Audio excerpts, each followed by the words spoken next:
अगला श्लोक अगले अध्याय का है। योगी युंजीत सततम आत्मानम रहसि स्थित एकाकी यत चित्तात्मा निराशी अपरिग्रह। ये अगला श्लोक है।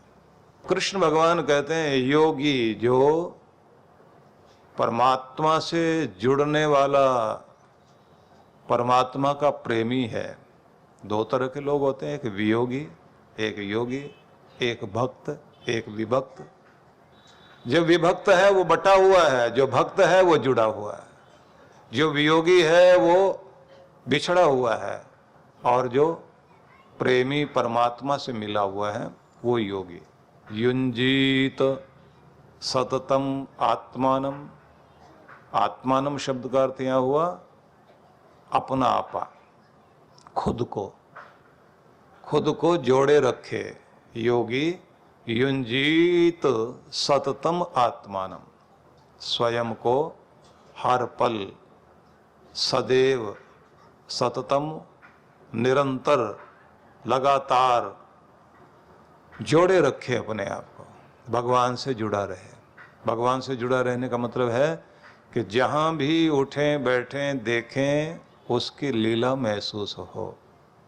इन फूलों में, इन पक्षियों की उड़ान में, नदी के बहते जल में, बहती हुई हवा में, बच्चों की किलकारियों में, और सबकी मुस्कान में, सब तरह के गतिविधियों में, समस्त कर्मों में अपने प्यारे परमात्मा को अनुभव करें। इतनी विविधता को, विभिन्नता को जिसने बनाया है, इतने रंगों को जिसने सजाया है, इतने मीठे तरह तरह के स्वर ध्वनियों को जिसने बनाया है, और इतने इतने मनुष्यों के भाग्यों की जो रचना करता है, और सबका न्याय करने वाला जो न्यायकारी है, सब पर जो दया करता है वो दयालु, और जो सबसे बढ़कर शक्तिमान इतने बड़े बड़े पहाड़ों को बनाए, और इन पहाड़ों में पत्थरों को इस तरह से चट्टानों को लगा दे तो न कोई क्रेन है और न कोई मजदूर, उसके बाद भी चीज़ें बना दी गई।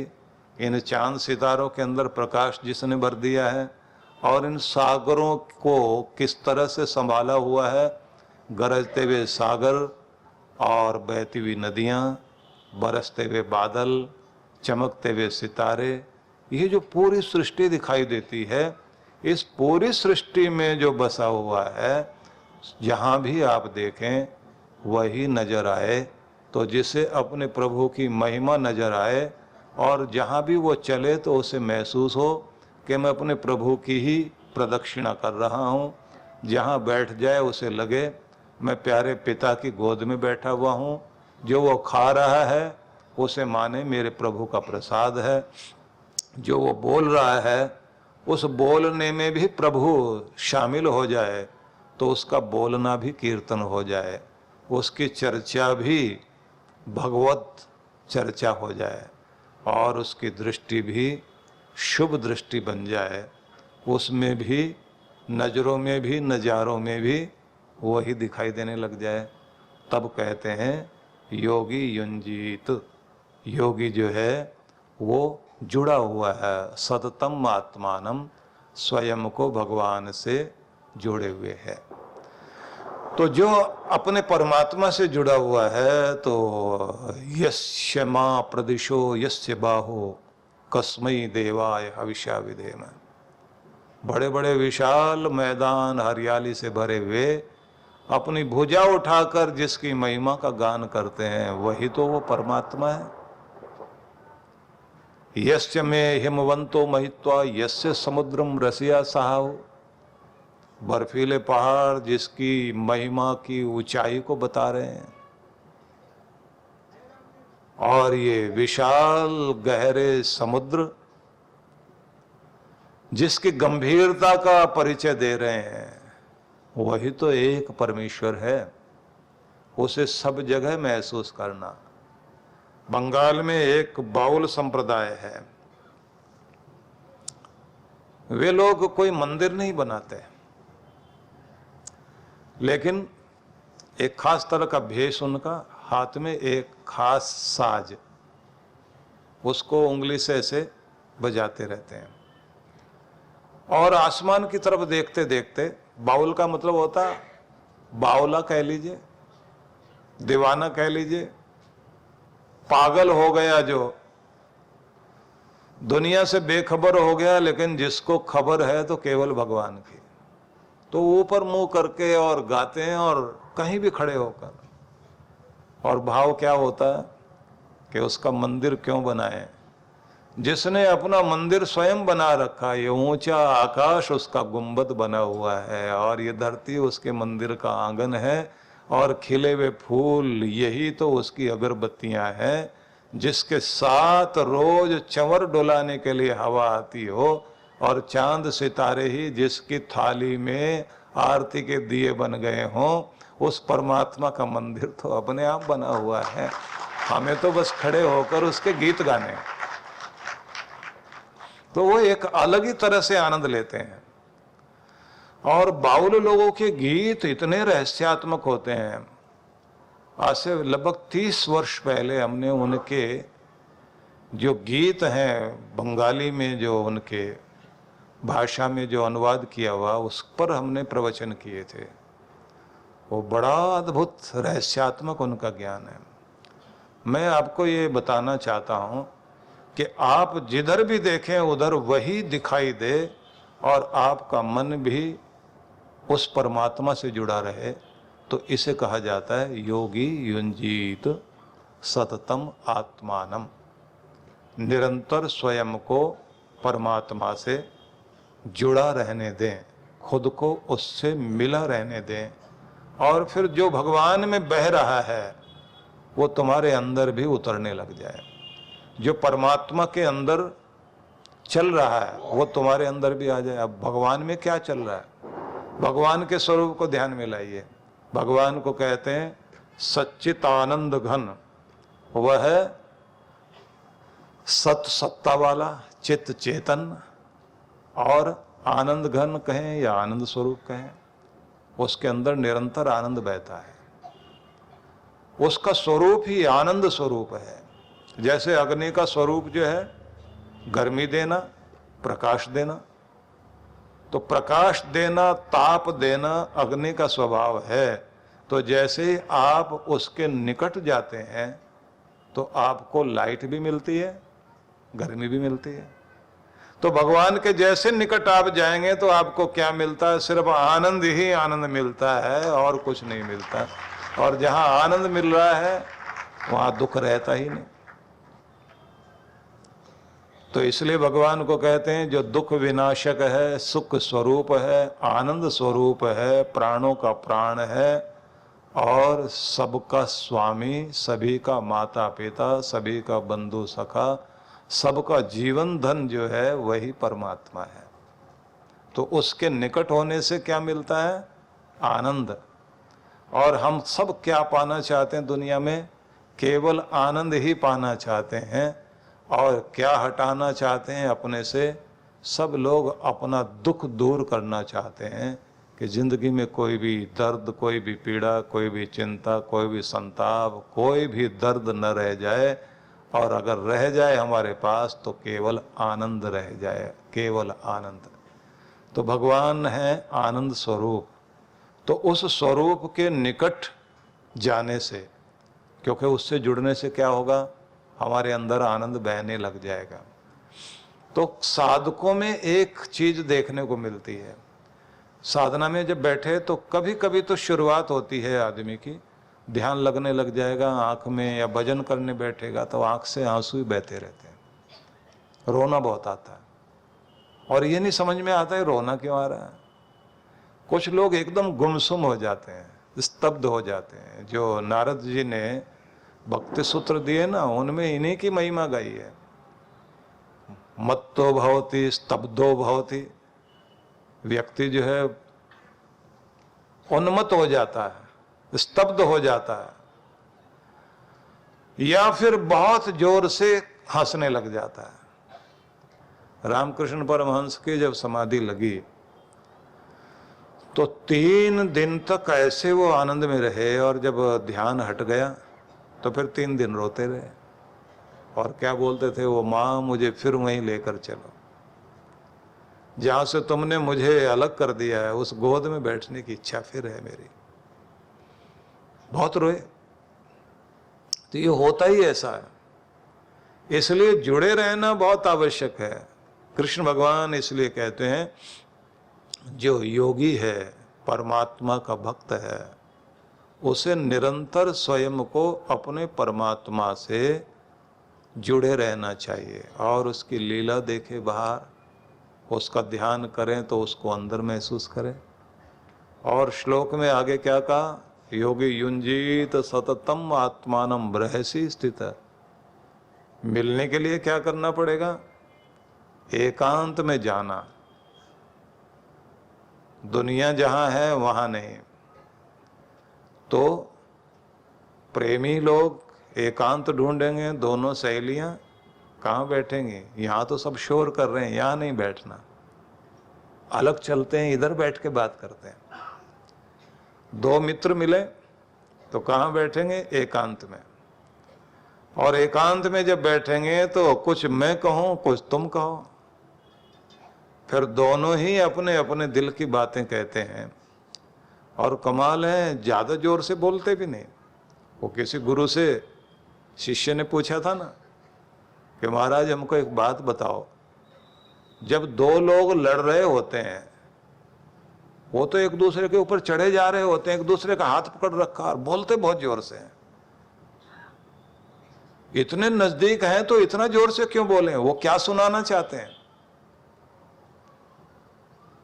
और जब कोई प्रेम वाला आदमी बैठा होता बहुत धीरे से बोलता। तो गुरु ने उत्तर दिया कि वो जो लड़ रहे हैं ना, वो एक दूसरे का हाथ पकड़े हुए हैं, गुस्से में चिल्ला रहे हैं, लेकिन तुम्हें लगता है वो बहुत नजदीक है। अंदर से देखो तो वो बहुत दूर है एक दूसरे से, इसलिए तो ऊंचा ऊंचा बोल के सुना रहे हैं एक दूसरे को। वो कहता मेरी सुन पहले, वो कहता नहीं मेरी सुन। दोनों जोर से चीख रहे हैं, चिल्ला रहे हैं, क्योंकि अंदर से दूर है। और अगर दूर भी बैठे हैं प्रेम वाले तो बोलेंगे धीरे से, सुनाई पूरा देता है, क्योंकि वो बाहर से दूरी दिखाई देती है लेकिन अंदर से नजदीक होते हैं। तो जिसने भी परमात्मा के प्रति प्रेम पूर्ण होकर उससे मिलना है तो कृष्ण भगवान कहते हैं रहस्य स्थित, एकांत में स्थित हो जाओ। तो मिलना चाहते हो, निरंतर मिलना चाहते हो तो एकांत चुनो। इस एकांत को क्यों कहा, जहां सारी दुनिया का शोर चलता हो उस शोर की दुनिया से दूर हो जाना, मौन की दुनिया में पहुंचना, वहां बैठकर पुकारना। और आगे क्या कहा, एकाकी, अकेले हो जाना, मन को खाली कर लेना। तुम्हारा मन खाली हो तभी तुम उससे मिल पाओगे, क्योंकि तुम्हारे दिल में वो आएगा परमात्मा, वो भी तो देखेगा कि इस दिल में गैर तो नहीं बैठे हुए हैं। गैर मतलब पूरी दुनिया बैठा रखी है, और जिसको मिलना चाहते हो उसको तुमने बुलाया नहीं, तो भीड़ पहले ही अंदर बैठी हुई है। वो बाहर से खिड़की से झांक कर चला जाएगा, कहेगा पहले जगह बनाओ मेरे लिए, तभी तो मैं आकर बैठूंगा।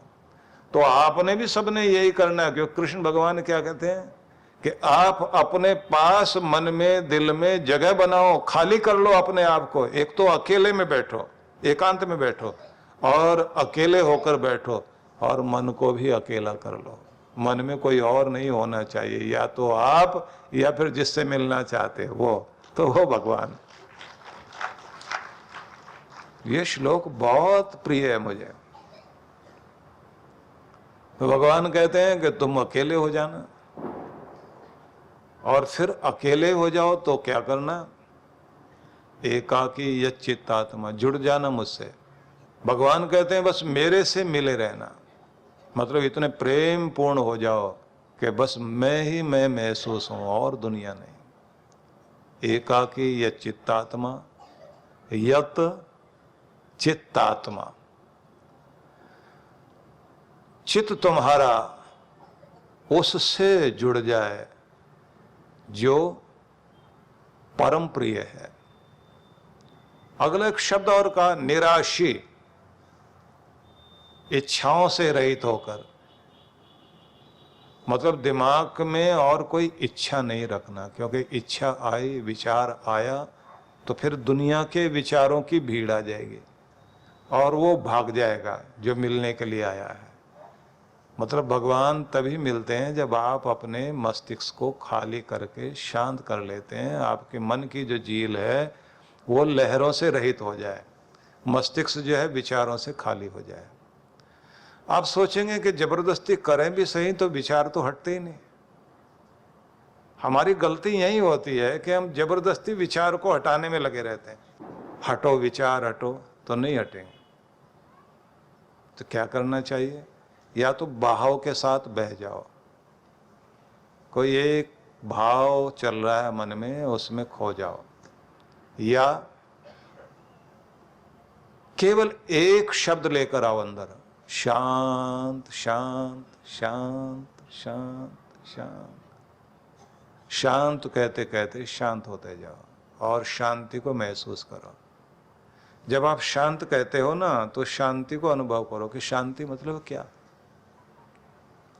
जहां कोई शोर नहीं, जहां कोई आवाज नहीं, जहां कोई है ही नहीं, नीरवता, ध्वनि रहित अवस्था, पूरा मौन, ऐसी शांति, जिस शांति को आप कहेंगे कि जैसे कहीं चंद्रमा की चांदनी झील में उतरी हो और लहरें शांत हों और उस किनारे पर शांति वाली जगह पर आप खड़े हों, कितना अच्छा लगता है। तो ऐसा अनुभव होगा आपको, आप आनंद में आने लग जाएंगे। तो कोई इच्छा नहीं चाहिए उस समय। कृष्ण भगवान कहते हैं कि तुम अकेले एकांत में मुझसे जुड़ जाओ, अपने परमात्मा से जुड़ जाओ, और उस समय तुम्हारे अंदर इतना अनंत प्रेम बहने लग जाए कि उस प्रेम के धागे में तुम मुझे बांध लो और मैं तुम्हारे साथ जुड़ा हुआ तुम्हें अपनी समृद्धि, अपनी विभूति से मालामाल कर दूं, समृद्ध कर दूं। निराशी, इच्छाओं से रहित हो जाना, अपरिग्रह और कोई लालच जिसमें हम सोचते हैं ये सामान मुझे मिल जाए, ये चीज़ें मेरे पास आ जाए, वो सबसे ऊपर उठकर निष्प्रिय हो जाओ। कुछ नहीं चाहिए, कुछ नहीं चाहिए, कोई इच्छा नहीं, केवल तुम, केवल तुम। ऐसे भाव लेकर तुम मेरे हो जाओ तो तुम मुझे पालोगे। परम पूज्य श्री सुधांशु जी महाराज एवं डॉक्टर अर्चिका दीदी जी के पावन सानिध्य में विराट भक्ति सत्संग।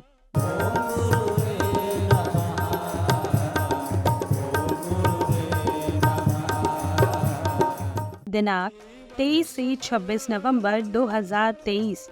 कार्यक्रम की रूपरेखा। 23 नवंबर शुभारंभ सायं 5 से 7 बजे। 24 से 25 नवंबर प्रातः 9 से 11 बजे, सायं 5 से 7 बजे। 26 नवंबर प्रातः 9 से 11 बजे, सायं 4 से 6 बजे। विशेष कार्यक्रम गुरु मंत्र दीक्षा 26 नवंबर दोपहर 12 बजे। स्थान centre park lawn, SK stone, police चौकी के पीछे, Mira Bhayandar road, Mira road, fort, Thane, Mumbai. आयोजक विश्व जागृति मिशन, मीरा भाईदर मंडल। संपर्क सूत्र। आप सब परिवार इस कार्यक्रम में सादर आमंत्रित हैं। परम पूज्य श्री सुधांशु जी महाराज और डॉक्टर अर्चिका दीदी जी के पावन सानिध्य में अयोध्या ध्यान साधना शिविर।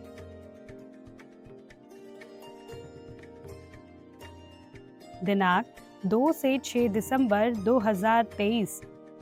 स्थान श्री रामार्चन मंदिरम, श्री राम वल्लभा कुंज, जानकी घाट, श्री धाम, अयोध्या, उत्तर प्रदेश 224123।